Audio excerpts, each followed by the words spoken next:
Good morning. I'm Kaushal Chari, Dean of the Sheldon B. Lubar School of Business at the University of Wisconsin-Milwaukee.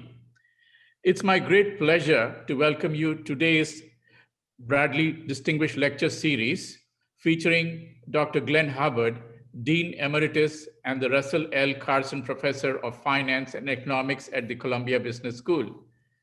We are honored to hear his thoughts on today's topics, the wall and the bridge toward mass flourishing. The Lubar School is proud to host the Bradley Distinguished Lecture Series, which has been a rich intellectual tradition in Milwaukee for over 20 years. Through the series, we bring internationally respected thought leaders, scholars, policy experts, and business leaders to speak on major issues related to the global economy, entrepreneurship, and innovation. I must note that this is the first time we are offering the Bradley Lecture in webinar format, and we are delighted to welcome attendees from both near and far. This series would not be possible without the generous support of the Lined and Harry Bradley Foundation, a private foundation headquartered in Milwaukee that is based on the founder's desire to preserve and defend the traditions of representative government and private enterprise that have enabled America to flourish intellectually and economically. We extend our deepest appreciation to the Bradley Foundation, both for its support of the series and its commitment to our community. Dr. Hubbard's remarks in today's Bradley Lecture come at one of the most interesting and challenging times in our country. With significant economic stressors, including the effects of global health pandemic, last week's announcement of a 3.1 trillion national deficit, high unemployment, and fractured philosophies on how to best move the country forward, the path towards our economic future is unclear. We certainly look forward to the clarity and perspective that Dr. Hubbard will share with us today. It is now my pleasure to invite Dr. Kanti Prasad to formally introduce our distinguished guest. Dr. Prasad is Emeritus Dean of the Lubar School of Business and has served as the director of the Bradley Distinguished Lecture Series since its inception. Over to you, Kanti. Thank you, Kaushal. I would also like to add my sincere thanks to the Bradley Foundation for their generous support of the Distinguished Lecture Series for nearly 20 plus years, and for the opportunity of serving as the director of the series. Our special thanks to Bradley Foundation President and CEO Rick Graber, its distinguished board of directors, and its highly talented executive team who have been very supportive of our work. I'm honored to introduce our distinguished speaker of the Bradley Lecture Series today, Dr. Glenn Hubbard. As Kaushal pointed out, Dr. Hubbard is the Dean Emeritus, Director of the Jerome Chazen Institute for Global Business, and Russell Carson, Chaired Professor of Finance and Economics at Columbia University Business School. This is the second time Dr. Hubbard is the featured speaker of the Bradley Lecture Series. The first time was nearly 14 years ago, soon after his appointment as the Dean of the Columbia Business School. As you all know, Dr. Hubbard is an iconic figure, internationally renowned and respected in the field of economics. He's an outstanding scholar, has written more than 100 scholarly articles on economics and finance.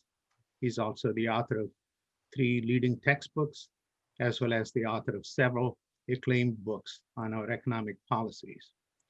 Dr. Hubbard won accolades for his transformative leadership as the Dean of the Columbia Business School from 2004 until 2019.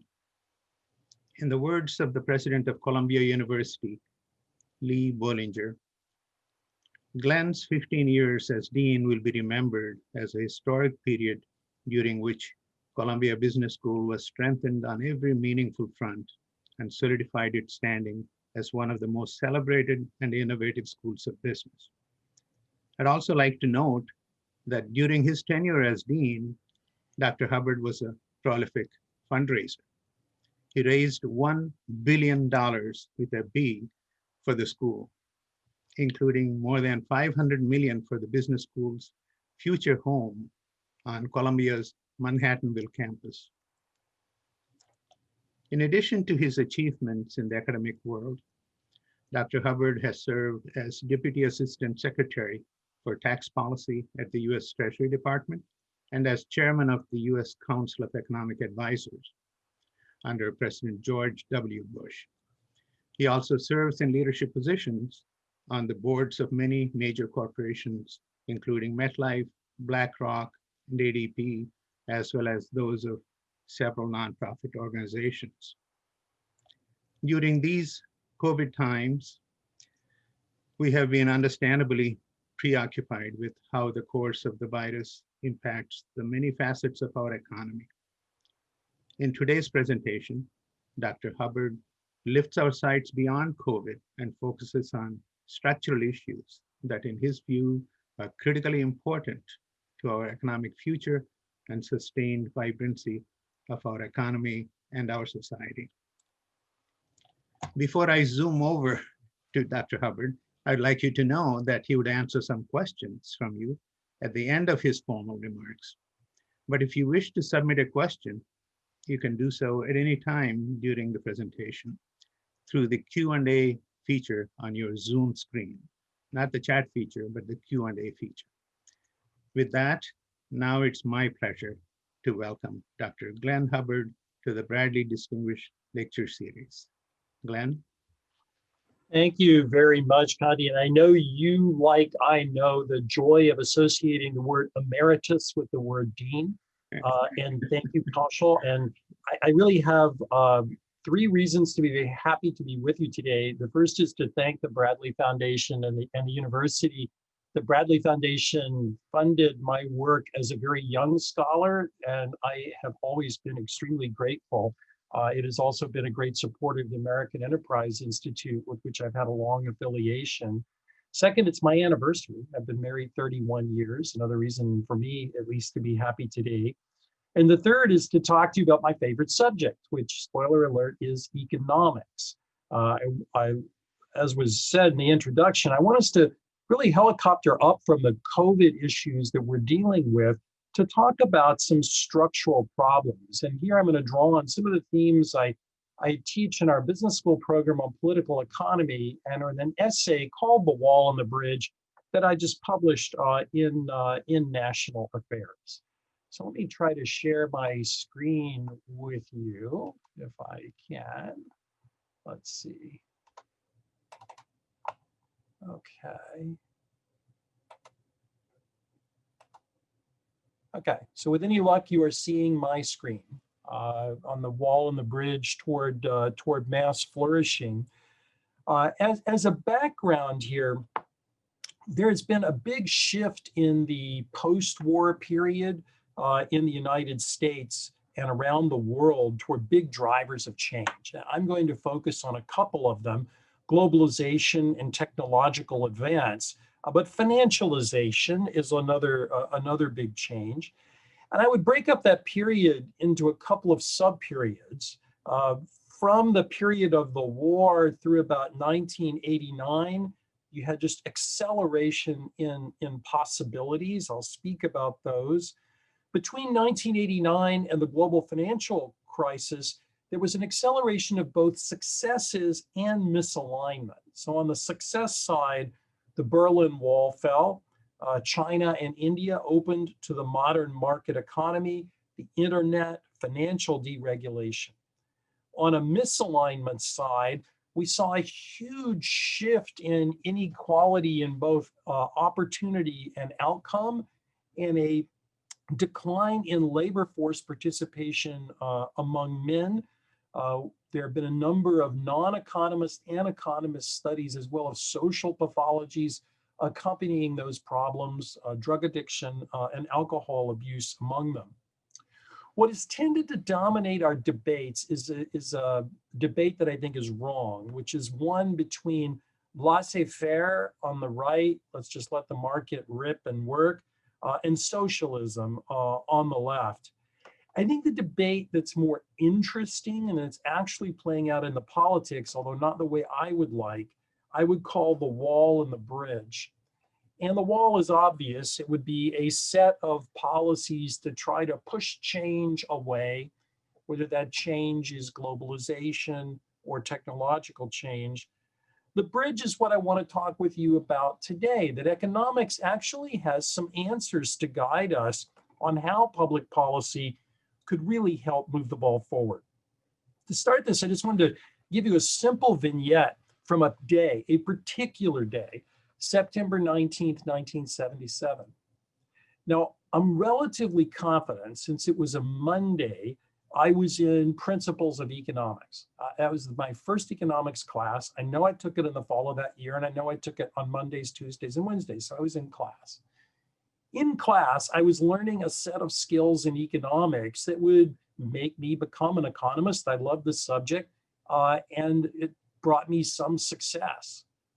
September 19th, 1977 was a day that I couldn't have seen how big the changes in globalization and technological change would reward skilled people like me.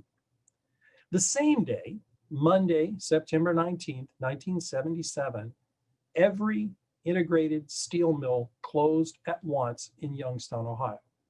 It was a devastating day. It was a day that came without warning. I have taken groups of Columbia Business School students now on a set of visits to Youngstown, Ohio in the past few years. And while 1977 seems like a long time ago, it's yesterday in community memory, and it is today in terms of the politics of our country.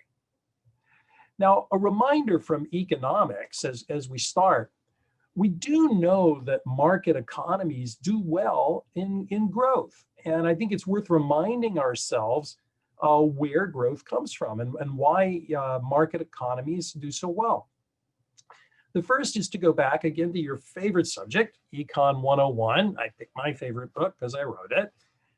And we know that the sources of growth are two. They're productivity and hours worked. Is how much people contribute to the economy and the efficiency with which we contributed. And we know in market economies, there can be strong incentives for work and strong incentives for innovation and productivity. But it's a little harder. I wrote a book a few years ago called Balance that tried to explain why great powers stumble. A lot of economists are interested in why economies start to grow. I was interested in the question of why they stop. And in every single case study, it was about politics not keeping up with economics, i.e., even if the market economy and the market system is very good for productivity growth, for work, it may not have the buy-in that we need. So the question is, what does it mean to think about beliefs and institutions that are a buy-in for prosperity? Is that actually something economics has something to say about it? And I'm going to argue yes. First of all is to growth itself. Is it possible to grow again as an economy? 100% yes.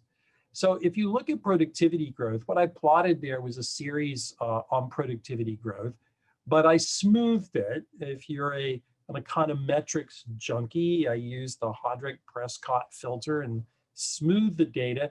And you can see the productivity growth moves in cycles. And those cycles don't look too different from big changes in productivity and public policy, meaning when in periods of poor public policy, for example, in the 1970s, we see a slowdown. During the long boom, we see an upturn. We see a downturn in the past decade. And of course, right now, we're struggling through COVID, and it's very hard to read the data. But we do know that productivity growth comes from innovation, comes from dynamism, innovism, and ideas. Labor and work, I'm showing you something to make a point. We're told that we just should accept a decline in labor force participation because we're getting older. 100% true. We all get a year older every year, but that's always been true. So if I look at 2006, the Bureau of Labor Statistics always looks out 10 years to try to guess what labor force participation is.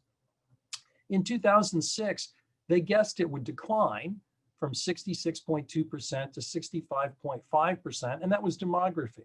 So they were on top of all of that. We do know an aging society will have a slower labor force growth. But the actual number there at the bottom was 62.8%. It declined by a lot from forces not just in the financial crisis, but these data are from after the financial crisis, from things in public policy that were slowing work and leading to concern by many Americans that opportunities for work just weren't there for them.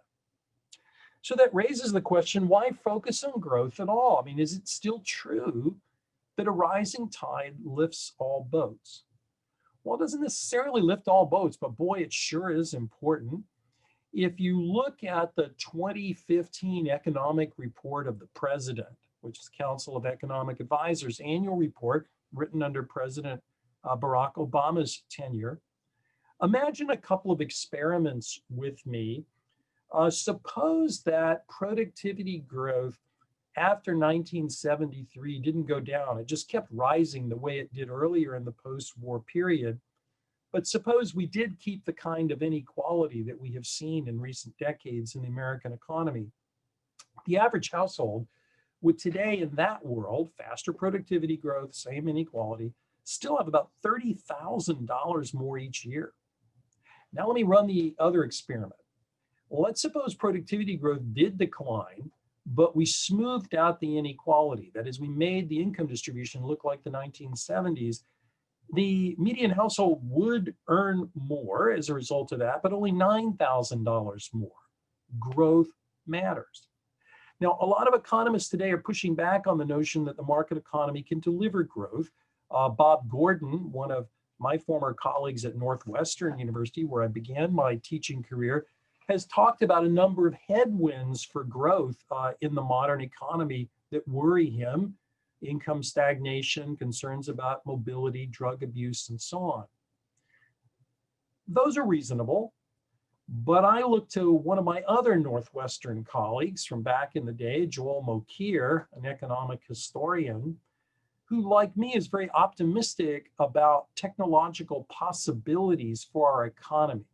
That is, I am not worried about science or about economics. When I come to a worry, it's going to be about political economy. In science and the economics that goes with it for growth, we know that we're in the middle of another general purpose technology revolution. A general purpose technology is a big sea change that brings along other innovations. So think about electrification or mainframe computing or the internet. And today, of course, we're talking about artificial intelligence, machine learning, robotics. One thing we know as economists about general purpose technologies is that they take about a generation to work through the economy and their effect, not because of science, but because of business, us, the way we organize ourselves in the economy. And we will see enormous possibilities from growth. The question is, will there be the public and political support for disruptive change? Now, I said to you, we've been having the wrong conversation. So the conversation we've been having is a left-right debate on whether we should just solve this problem by essentially expanding the size and scope of the welfare state on the one hand, or just by returning to pure laissez-faire on the other hand. So we tried a focus on distribution. Those sets of policies, in my judgment, at least as an economist, did discourage work. We did not see an improvement in attitudes either toward work or toward the market economy. While inequality was a big focus of that era, I would remind you that whenever I speak to an audience, I like to ask them, if I were physically with you, I would probably ask you, if I could conjure up 50 more people like the late Steve Jobs or like Mark Zuckerberg or Bill Gates, would you want them? If you're like almost every audience, you would say 100%, yes, I would want them. But of course, if you did, they would lead to more, not less, inequality. We also know that that era of very large government involvement in the economy is associated with rent seeking, which was the theme of my book Balance on Why Growth Stops. a very large state attracts lobbyists and political forces, leaving many average people to think, I just don't have a chance. On the other side, we also tried that. We tried the laissez-faire approach.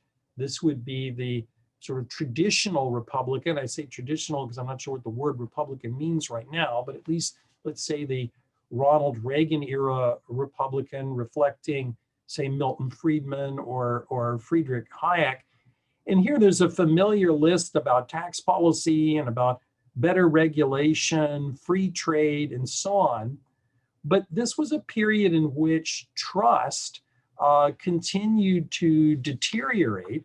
And if one polls conservative pro-growth policies today, the trust factor from let's call it the bottom 80% of the income distribution is decidedly not there. Now, what's going on? I would argue that it's because we forgot something. I'm going to talk with you this morning a few times about Adam Smith. And it's worth reminding ourselves that to the classical economists, to the Enlightenment era economists like Smith, the goal was not GDP per se. They didn't have the concept, but just think size of output. It was mass flourishing. It was the idea that there was an economy that generated possibilities for participation for everyone. Now, Smith observed early on that prosperity in an economy does go along with change. That is, the gains in an economy from change are matched with disruption at the same time. And in our economy, not the economy of Smith's day, there are two big ones. And these big ones have not just been sea changes in possibilities for growth and economic outcomes, but also for politics. And they are technological change as most important and globalization. Both of them have delivered just what Econ 101 told you. I know it's your favorite course. Think back to that class. You remember the professor telling you that if you have technological change, it'll raise productivity. If you have globalization, it improves consumer well-being. It also improves productivity. It generates large average gains. The problem with average gains is that we're not all average. That is, if you look at a number of like GDP or something writ large, that really doesn't say mass flourishing the way Smith and others were considering. It's led to a concern that maybe if well-to-do people or successful people are getting the benefits of globalization and technological change, maybe the disruption is not worth the candle. Think again, Youngstown in September 1977, with disruption both in technology and in trade for the steel industry. The problem with that argument is that the successful are not stealing the wages of others. The question is, what's going on in the economy that has led low-skill wages to stagnate? Smith's day centered a lot on competition, and I'll talk about that. But important for our day is not just the word competition, the way we use it in Econ 101, but whether everyone can compete. Now, I want to talk about three economists here in this regard. The first, the one that I've labeled still the one, is, of course, Adam Smith. When Smith wrote The Wealth of Nations, he wrote it as an attack and a response to a book you've never heard of, probably, by Thomas Munn on mercantilism. Smith's view was that the tinkering of mercantilist day, unless you think this is deep history, think about what we observe in Washington today. This is not deep history. Smith observed that the mercantilist tinkering would make an economy worse off. Mercantilists thought that the value, the wealth of a nation was in gold and silver, land, and stocks of things that you can see. Smith's big accomplishment was to say, well, that's just wrong. The wealth of a nation is in fact the living standards of its people. not the gold and silver of its sovereign, and it's the consumption possibilities those people have. Now, Smith's economy was much simpler today. Remember, he's writing before really industrial capitalism takes off, but he has the intuition that the market economy is superior because the invisible hand of competition, the force I wanted to center my remarks on, would make the market economy deliver a large pie. Smith was not laissez-faire the way he's sometimes caricatured today. He did believe in a strong role for government, for public goods, for example, to make the market work, education for the public, and protection of competition. He saw competition as working hand in hand with another feature of his world, and a world for economists ever since, of specialization and gains from trade, the famous pin factory example that begins the wealth of nations. Now, in today's world, while Adam Smith offers some insights, he can't be complete. For one, just as a technical matter, Smith really didn't have a theory of growth. The classical economists weren't focused on that. They did have a view, I think correctly, that competition and openness would make the size of the economic pie larger, but that's a level story, it's not a growth story. Fast forward to contemporary economists, I put two there. My colleague in the econ department, Ned Phelps, who is a Nobel Prize winner, of course, in the discipline, and has focused a lot on dynamism. Deirdre McCluskey, a very distinguished economic historian, uses the word innovism as distinct from capitalism. That is, it's all about ideas. Both Phelps and McCluskey are of the view that what makes market economies work, what makes them deliver growth, is a culture of betterment.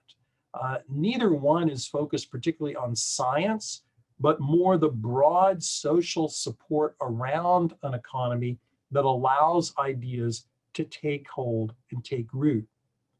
Both Phelps and McCluskey, and economists like them, going all the way back to Smith, are of the view that the indicator of success of the capitalist economy is not just an average variable, like a living standard or GDP in today's terms, but also whether it's mass flourishing.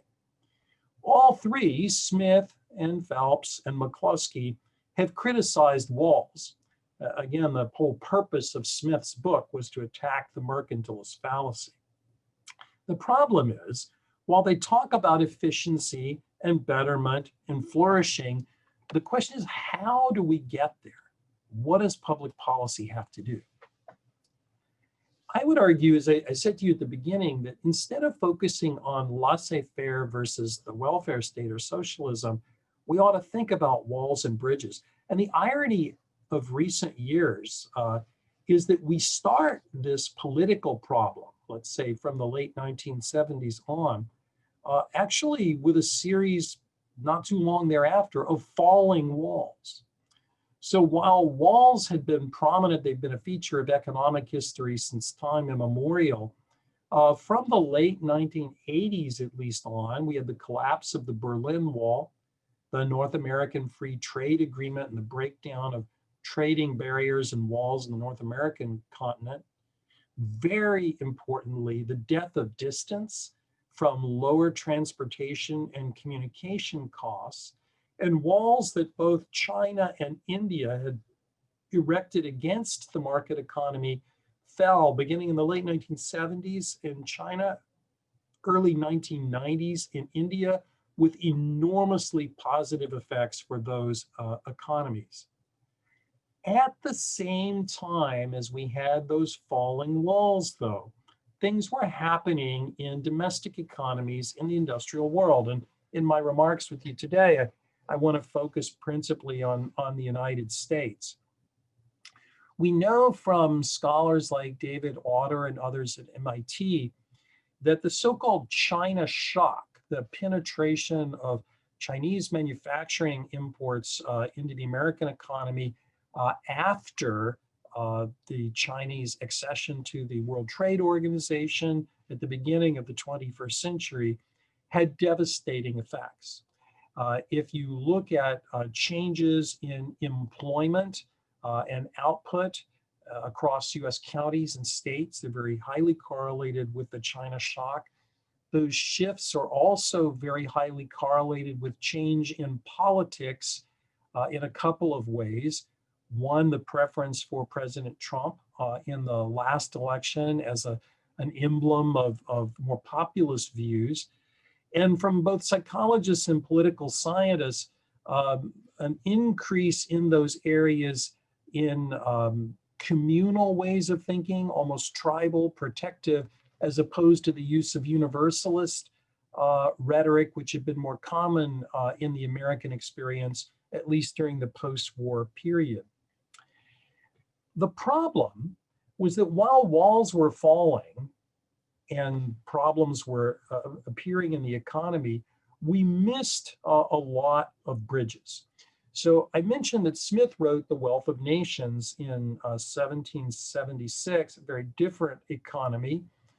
In today's world, I suspect that if Smith were sitting with us, he would say that part of competition is preparing to compete, and that we should make sure that preparation is a bridge, that everybody should have the ability to compete in the economy. I'm also sure that since Smith wrote a less well-known but very important book almost 20 years before The Wealth of Nations, The Theory of Moral Sentiments, he talked at great length about what he would term mutual sympathy, what we would call probably empathy today. As an economist, to me, that says a bridge is not just about preparation, about getting to the economy as it is and will be, but about reconnection. So if I fall away, if my skill becomes less relevant for the contemporary economy, who is going to reconnect me?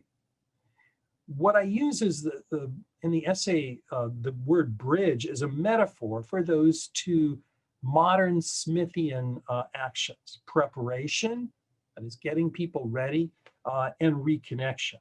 They're very much about the themes of participation and prosperity that the classical economists were worried about. Walls are easy to talk about. One thing that frustrated Smith was Thomas Munn and others like him sounded so factually correct. Smith's Wealth of Nation was a vicious attack on that, really centering on the power of markets. But today, while walls are an easy rhetoric, bridges can be a harder rhetoric, but it needn't be so. The pressure for action has been building for a long time. We're about to have a presidential election. A lot is focused on President Trump as a person, as a candidate, what he represents. Whatever your views are one way or the other on President Trump, I want to suggest to you today that he's relatively unimportant as an individual for this discussion. Rather, what he symbolizes is very important. The effects of globalization and technological change began causing anxiety, as I said, in the late 1970s. In the introduction, it was noted that I worked in the George H.W. Bush administration as well as the George W. Bush administration. At the time, the rise of Patrick Buchanan was first viewed with guffaws in the White House and in the Treasury where I worked, but those guffaws turned into worry pretty quickly. If you go back and look at Patrick Buchanan's speeches, you'll find that he anticipated Donald Trump to a T, to exactly the same lines that President Trump has used. The campaign, the speeches of Buchanan did not, however, lead to his nomination or election, nor did such rhetoric lead to the election of Ross Perot. In a sense, they were reflecting an older story in America that in change, as long as the gainers are extremely numerous, it's very hard for the losers to win. Think about the McKinley-Bryan election at the turn of the 20th century. But pressures built. the numbers of people affected by technological change and globalization adversely, or at least to their protection or perception, only grew. And again, you have the evidence from Otter and others about Chinese imports and political forces in the US. Now, I want to talk a little bit with you in this regard about what economics has to say, because I think it has some answers, and I think it's been unfairly beaten up by non-economists. So what are the answers? That gentleman is Nicky Kaldor, who had the idea that whenever you have a policy change that doesn't make everyone better off, i.e. most policy changes, what you need to think about is whether the gainers can compensate the losers. And I'm pretty sure that when you took Econ 101, again, I'm sure your favorite class, when the professor talked to you about trade or about changes in technology, he or she probably acknowledged that not everyone is going to be better off. And the question is whether the gainers can compensate the losers. And compensating the losers, of course, can be in a couple of forms. One is trying to protect them, sort of a statist approach. That is not what economists and Smith, at least, have recommended. Another is some other form of compensation that provides them extra support, whether it's training or financial support to compete and survive in that new economy. Now, if you think about who the gainers and who the losers are, we identify in modern discourse very successful entrepreneurs with the gainers. And while that's true, there are people who've gotten spectacularly wealthy from technological change and globalization. We do know two other things. One is work by Bill Nordhaus, another Nobel laureate in economics, suggests that today's entrepreneurs and innovators only capture about 2% of the social value of what they generate, i.e. they may have gotten rich, but we all gained. We also know that we all have gained from the availability and prices of goods and services through improvements in globalization and in technology. And what do we really mean by losers? Losers would be people who bear the brunt, i.e. they've made investments in some career that is altered, and altered not just in a way the business cycle does, of we have booms and busts, but altered in a going forward way. And then the question is, what is compensation? We don't literally mean that whoever's successful writes a check to somebody who's not. That would be a direct tax on success and dynamism. No economist would argue for that. Rather, what we mean, I think, is that a society as a whole needs to be able to accommodate these concerns. Just as one problem under the classical gold standard was that it was unable to accommodate populist pressures, we don't want a laissez-faire era to have that same tone. We do need a safety valve. Now, are economists just the problem? One take on this is that, okay, Econ 101 fine, but it's you, Glenn, and all the economists like you that are the problem. And so let me talk about, as you can see from the pictures, a somewhat diverse set of critics. Starting on the left side, the gentleman with the glasses and the open collar is Oren Cass. Oren Cass wrote a book recently called The Once and Future Worker, where he makes a claim that's extremely bold. Economists since Adam Smith, so Adam Smith going on for centuries, just got it wrong. The wealth of nations is not the living standard of its people. It is not the ability to consume.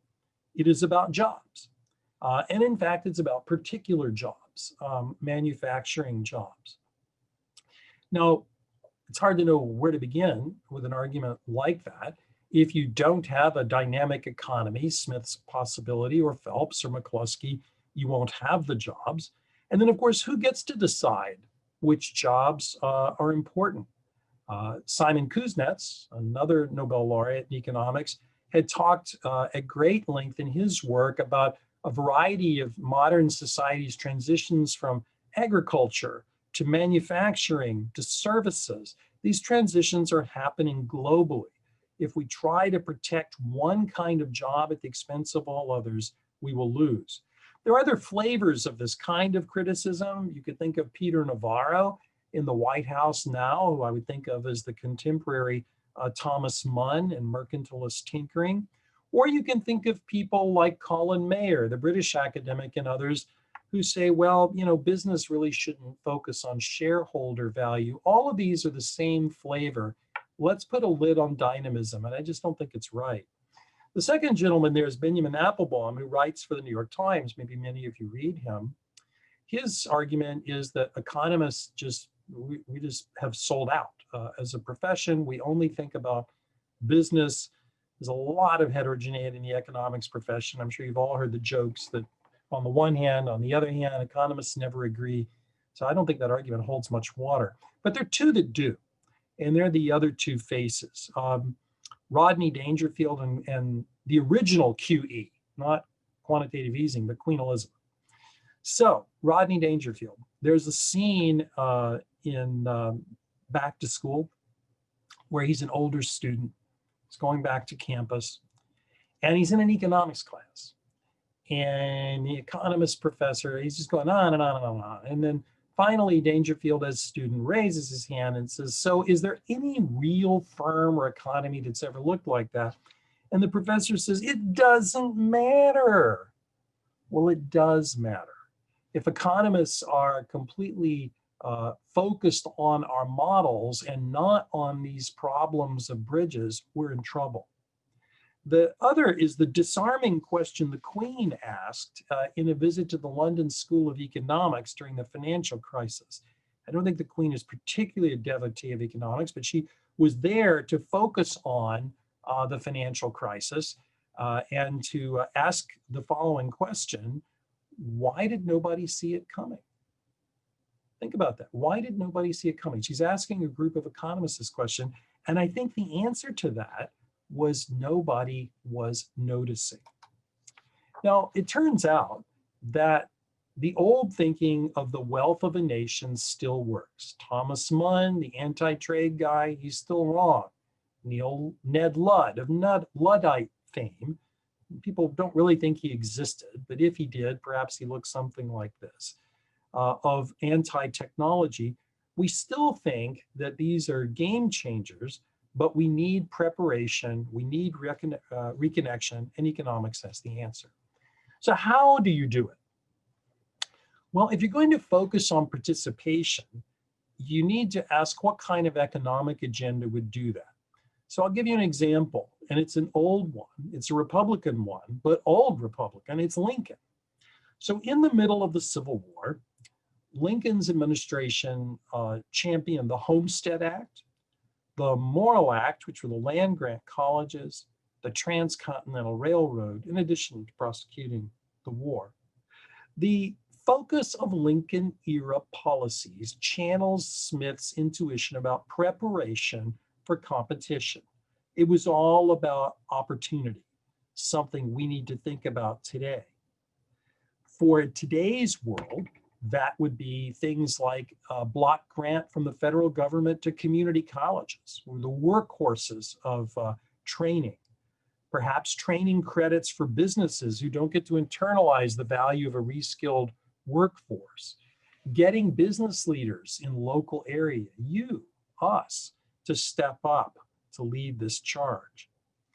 For reconnection, what today we would call social insurance, we need to think about our system that was designed in the 1930s and say, gosh, is that the economy we live in? Are we worried about temporary booms and busts?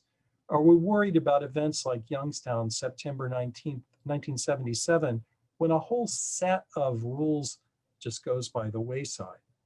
In this more modern economy, it would be about helping people reconnect to work. I've written in other junctures about personal reemployment accounts, redeploying training programs to prepare individuals, expanding what in this country we call the earned income tax credit, or direct wage subsidies to reward low wage work to get people to advance. It's hard to advance if you don't have a job. And then finally, something economists have often been suspicious of, we need to really consider place-based aid for communities left behind, particularly to draw low-skilled work. One road not taken on this participation slide, at least in my view, is the alternative of universal basic income, the idea of just giving everyone a grant. While that supports income, it is not about participation. It is not about mass flourishing. I think if you go back to the classical economists, they wanted everybody in the game. We still have time, but I did draw it as 5 minutes to midnight, not the proverbial minute to midnight. But as a society, we're seeing populist pressures mount. So time is fleeting. How do we change the growth agenda to do this? We switch the order. First, we need to expand the frontier. I put Horace Greeley's picture there, but think about things like research, government role in infrastructure, partnerships with universities. Then we need to think about how to get as many people in the economy's boat as possible. And that's the preparation and reconnection. Then we can speed up the boat, not the other way around. Skip this one. How do we get a growth agenda with buy-in to wrap up? The first is to admit that it's not free. I know in today's world of $3 trillion budget deficits, nobody thinks about money anymore. It's not free. And we need to ask ourselves about our nation's priorities. I would argue that preparation and reconnection are well worth the spending candle, and we need to either think about tax increases or reforms of entitlement programs to deal with it. The second is getting scholars through the Bradley Foundation or other granting agencies to think about topics ranging from geographic mobility to the effectiveness of work support, disability reform, changes in public attitudes over time, and so on. It's also important to shape political action, and that begins with you and us, all of us who are tied to business. Walls hurt business, full stop. They will be walls of protection. They will make business worse off and dynamism worse off. We cannot simply just cry in our beer about this. We really have to propose bridges instead. Part of political action will also be seeking government organizational reform. Right now, there's no structure within the government for asking these questions. We certainly don't have it in the presidential campaign, but there are ways to reform government toward that end, and we can talk about it if you like. If we don't do this, history is a good teacher, economic history, because walls are easy to say and they often prevail. If we don't articulate the bridge, if we don't fund the bridge, if we don't shape our actions to support it, we will go the risk of walls, and down that road, statism lies. So let me stop there because I want to be sure to allow time for a conversation with you. Thank you, Dr. Hubbard, for your insightful talk. Now we have time for a few questions that we received in the Q&A box. So let me pose the very first question here. So building bridges takes time and consensus. How can the economy advance from these current disruptions when it seems we are lacking both? It's a great question. There are two ways of thinking about policy in this regard. If the question is about technological change or globalization. One I would call outside in and the other inside out. So the typical economist recommendation is outside in. So let's do the best we can to encourage trade or technological change, and then we'll figure it out. As I argued in one of the slides I had toward the end, I would reverse the order and go inside out. We need to think about getting more people connected so that there's the social support for change. My concern about change has nothing to do with what Bob Gordon is concerned about. I am not worried about science. I am not worried about business. What I'm worried about is the public support. And if we want that, we're going to have to go inside out. Thank you.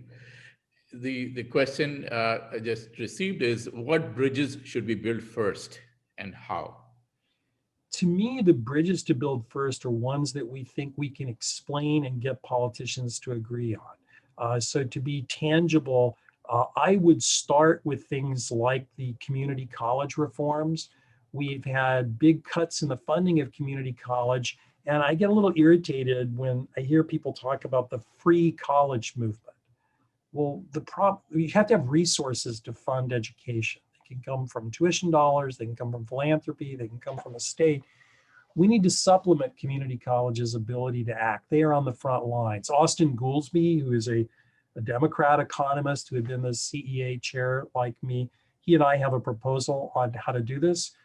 I very much hope whoever the president is, we take that action. I think there are other things we can be doing to the earned income tax credit, for example, to reward work as well as children. Thank you. So there is a great cry for educational reform. What would you recommend to make education more useful and effective? Oh gosh, that's such a big question. We could spend weeks on that. The narrow area I mentioned in my talk is about skill preparation. So I'm thinking there about the certification movement where community colleges are probably leading. We have enormous struggles in primary and secondary education that have issues ranging from funding to teacher preparation, but we do know that inequality in education hurts. The COVID pandemic, for example, has exposed that greatly because we have cases in which some children don't have access to the basic technology for class while others do. So that we need to focus on. Thank you. Now, talking about bridges, we certainly have a wall of protectionism around us. And are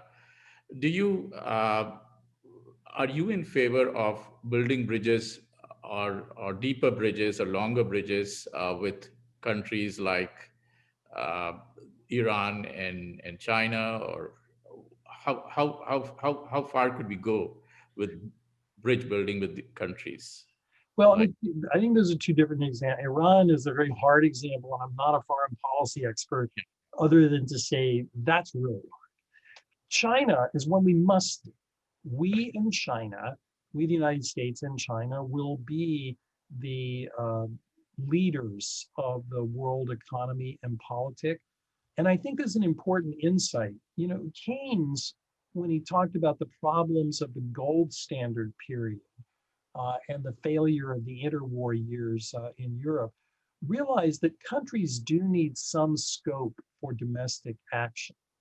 And even though today's world didn't have something like the gold standard, very laissez-faire neoliberal restrictions really pushed countries to care more about the purity of globalization and technological change.